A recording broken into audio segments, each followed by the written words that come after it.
Alors je vais vous demander de faire votre propre avatar à partir du logiciel GeoGebra. Pour ça, vous pourrez aller dans Google et je vous mettrai un lien sur Pronote pour aller chercher ce logiciel GeoGebra. On peut le télécharger, mais on peut aussi travailler dessus en ligne. Donc là, j'ai ouvert une fenêtre avec GeoGebra. Alors le premier travail, ça sera d'enlever l'axe, d'enlever la grille. Et puis pour travailler donc sur une feuille blanche. Et puis après, vous allez pouvoir créer votre propre avatar. Donc je vais vous donner un petit exemple. Je vais prendre l'outil Polygone qui va me permettre de faire le corps.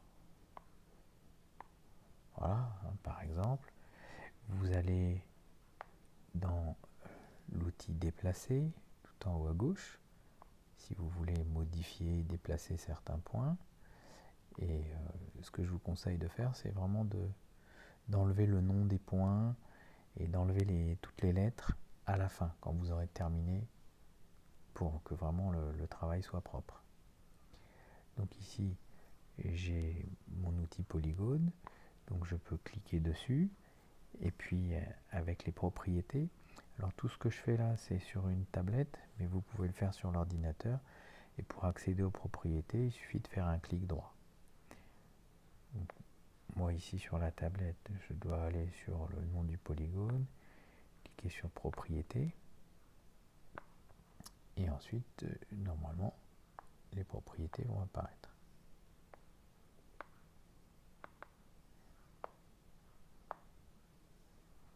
Voilà. Donc j'accède aux propriétés du polygone. Je peux aller dans couleur et je peux changer la couleur donc de mon rectangle. Alors je vais le mettre en violet par exemple. Et puis vous voyez en bas il y a l'opacité. Je peux régler l'opacité. Et plus je m'approche de 100, plus l'objet va être plein. Et plus je m'approche de 0, plus l'objet va être vide. Voilà, donc je peux régler l'opacité. On va dire que ça sera le corps. Je peux aller dans style. Et dans le style, je peux modifier l'épaisseur du trait, je peux modifier l'opacité du trait. Moi, je vais aller dans remplissage. Donc là, on a un remplissage standard, mais je peux aussi remplir avec des hachures. On peut faire varier l'angle des hachures. On peut faire varier l'espacement des hachures. Je peux aussi aller dans quadrillage. Et puis après, il y a différents types de remplissage. Par exemple, un damier. Voilà, si je veux faire un t-shirt avec une forme avec un motif de damier. Ensuite, donc je ferme mes propriétés. Je peux faire une tête. Pour ça, je vais faire un cercle. Donc je fais un cercle. Voilà, qui constituera la tête, par exemple. C'est un exemple. Là, je vois que j'ai refait un cercle, je me suis trompé. Bien, je peux cliquer sur la petite flèche qui revient en arrière, donc retour en arrière. Voilà, vous voyez le motif. Je clique là-dessus et hop, j'ai enlevé un cercle. J'ai enlevé les deux cercles en une seule fois. Je peux me redéplacer dans la figure, hein. Je peux déplacer mon objet. Donc je recommence, je fais mon cercle. Voilà, je retourne dans l'outil déplacer. Si là je veux déplacer et modifier la taille de mon cercle. Voilà. D'accord. Le cercle, je peux aller le sélectionner hein, dans la fenêtre de gauche. Donc je vais retourner aux propriétés du cercle.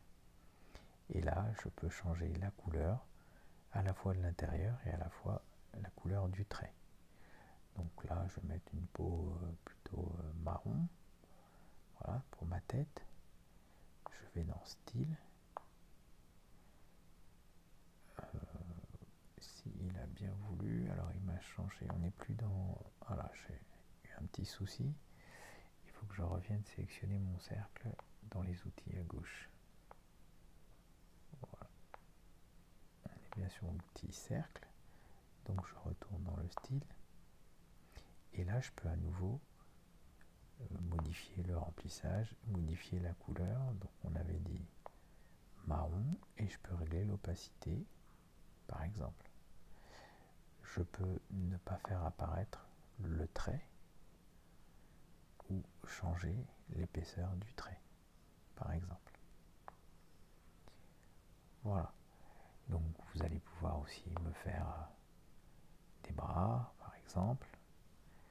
Alors avant de faire des bras, je vais attacher les bras en prenant l'outil point sur un objet, et je vais prendre des points ici sur le t-shirt. Voilà. Et là, je vais faire des bras. Donc je vais pouvoir faire un bras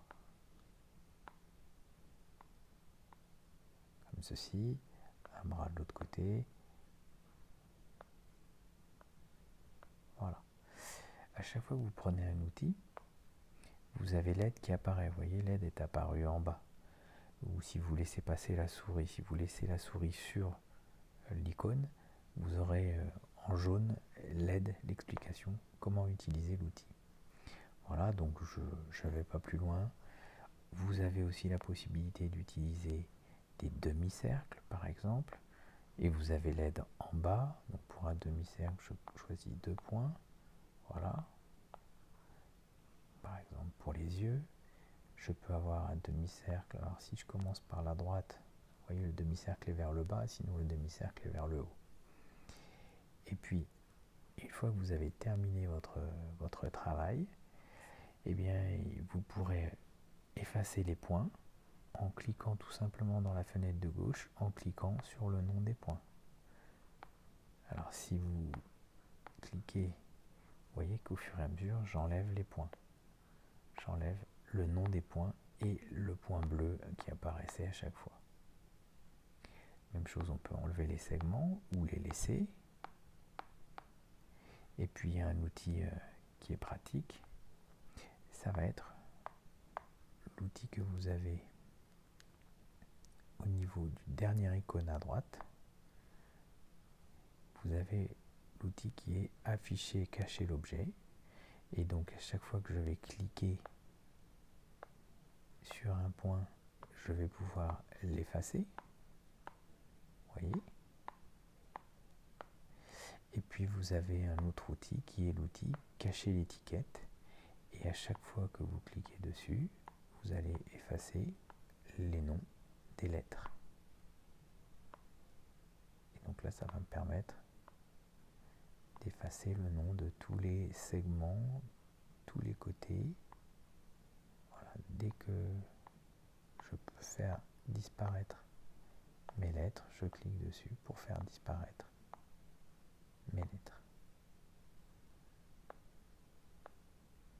Voilà, je ne fais pas tout. Et puis, vous allez pouvoir, à la fin, aller sur les 3 traits, ici tout en haut à droite. Vous pouvez aller donc sur sauvegarder.